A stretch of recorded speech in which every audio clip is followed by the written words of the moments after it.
semuanya, welcome back to my YouTube channel. This is Onya Swan. Hari ini aku mau ngebahas tentang asam lambung karena banyak banget ya orang mungkin pernah ngerasain namanya asam lambung. Tapi sebelumnya buat teman-teman sekalian yang belum subscribe, jangan lupa klik tombol subscribe dan juga tombol lonceng notification biar channel ini makin berkembang dan juga bermanfaat.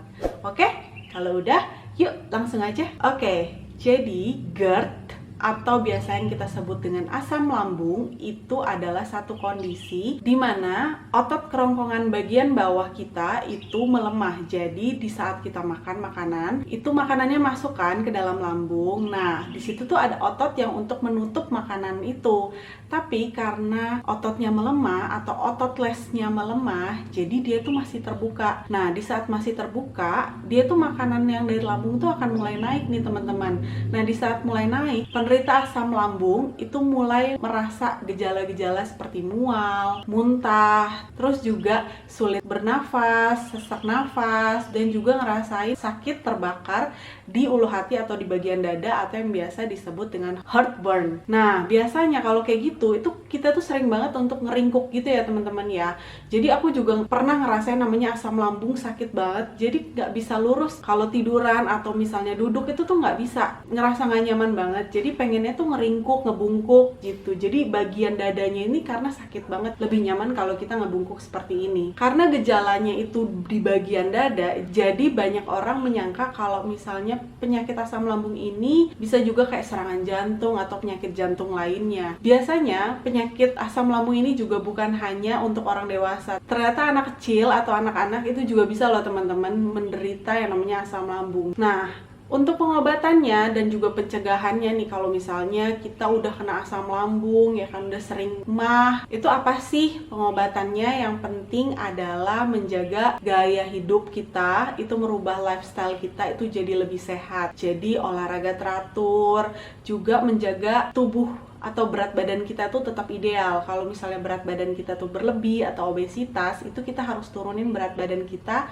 sampai mencapai berat badan ideal. Yang kedua, menghindari makanan-makanan pemicunya. Jadi makanan-makanan tertentu seperti pedas, asam, minuman beralkohol, kafein, nggak merokok, dan juga yang mengandung lemak tinggi. Yang ketiga, itu juga kita bisa makan lebih sering dalam porsi yang sedikit-sedikit. Jadi mungkin kita bisa makan, biasanya kalau orang biasa 3 kali makan atau 4 kali makan, kita tuh bisa harus lebih sering. Jadi mungkin 5 atau 6 atau 7 juga nggak apa-apa, tapi makannya dikit-dikit. Kenapa? Karena asam lambung yang diproduksi itu juga lebih banyak daripada orang normal lainnya. Selanjutnya, itu nggak langsung berbaring setelah makan. Jadi setelah kita makan, mau makan apapun ya, makan malam gitu, nah itu nggak langsung tiduran teman-teman. Jadi kita harus rehatin dulu makanannya, tetap dalam posisi tegak gitu ya, jadi nggak langsung tiduran. Karena kalau langsung tiduran nih, bayangin aja kita tiduran terus itu makanan tuh kan tadi ototnya tuh lemah, otomatis itu makanan itu akan lebih cepat naik lagi ke kerongkongan dan juga ngerasain mual muntahnya itu akan semakin tinggi gitu. Dan juga harus menghindari pakaian yang sempit. Kenapa menghindari pakaian sempit? Karena contoh nih, kita pakai baju atau celana yang sempit, otomatis itu akan menekan lambung kita kan, menekan lambung kita, dan akhirnya itu kayak seakan-akan tuh makanan itu tuh kayak mau keluar lagi gitu. Jadi disarankan untuk pakai pakaian yang lebih longgar, yang lebih nyaman buat kita beraktivitas dan juga untuk tidur untuk malam harinya. Nah, ini ada beberapa makanan yang terbukti untuk bisa menurunkan asam lambung yang tinggi. Yang pertama itu adalah nasi. Kenapa nasi? Nasi itu kan karbohidratnya tinggi.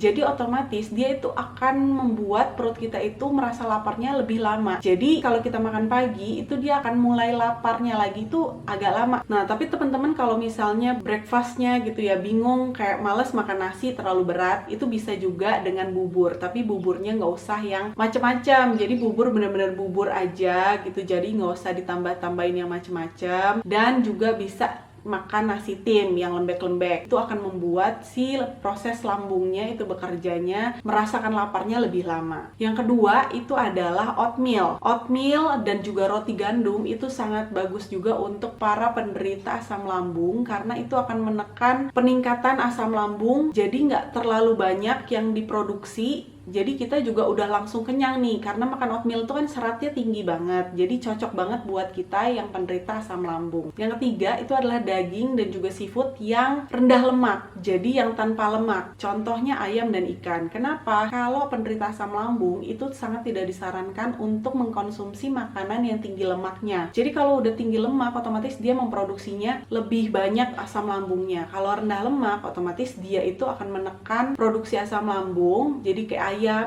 ikan itu bagus banget untuk proteinnya juga tetap dapat. Yang keempat juga bisa makan putih telur dan juga tahu, ya kan, dari kacang kedelai. Kalau putih telur itu bagus banget buat kita penderita asam lambung, tapi kuning telurnya itu kan lemaknya tinggi banget. Sangat tidak disarankan untuk mengkonsumsi kuning telur ya teman-teman. Nah, yang kelima itu ada buah-buahan. Buah-buahan, semua buah-buahan itu boleh dimakan kecuali yang bergetah dan juga yang asam. Jadi contohnya yang nggak bergetah dan asam itu bisa makan pepaya, bisa makan pisang, melon, pir, apel, jeruk, itu bisa. Yang keenam itu juga susu. Susu itu juga bisa kita konsumsi, tapi susunya kita mesti pilih-pilih. Susunya yang rendah lemak ya teman-teman. Jadi jangan yang tinggi lemak. Kita harus cari, kalau ke supermarket itu kita harus lihat yang low fat. Ada juga yang ketujuh itu adalah jahe. Nah, buat teman-teman nih yang misalnya rasanya perutnya tuh begah banget, kembung ya kan, sering sendawa nih, mual muntahnya parah banget, itu bisa mengkonsumsi jahe. Jadi tanaman herbal yang satu ini itu mempunyai sifat anti-inflamasi atau anti radang. Jadi dia itu akan menenangkan lambung kita dari asam lambung yang bikin perut kita tuh kembung banget. Jadi bisa kita seduh dengan air panas, kita parut gitu, atau bisa kita konsumsi dengan makanan lain yang cocok untuk kita tambahkan bebumbuan jahe ini. Dan yang kedelapan, yang terakhir, itu juga teman-teman bisa mengkonsumsi chamomile atau teh chamomile yang sering banget dijual di supermarket juga banyak. Itu tinggal diseduh aja karena dia juga memiliki sifat anti-inflamasi yang anti radang juga untuk penyakit asam lambung ini. Oke teman-teman, itu aja mungkin makanan-makanan yang bisa membantu untuk menurunkan asam lambung kita ya. Yang pasti teman-teman juga harus konsultasi dengan dokter dan juga mengkonsumsi obat-obatan yang sudah diresepkan oleh dokter ya. Oke, thank you so much buat teman-teman yang udah subscribe dan juga like. Buat teman-teman yang belum, jangan lupa klik tombol subscribe-nya ya. Dan juga kalau misalnya ada tips-tips lain yang mau aku sharing, jangan lupa tulis aja di kolom komentar di bawah. Nanti pasti aku balesin satu-satu. Oke, sekian. Thank you so much. Bye-bye.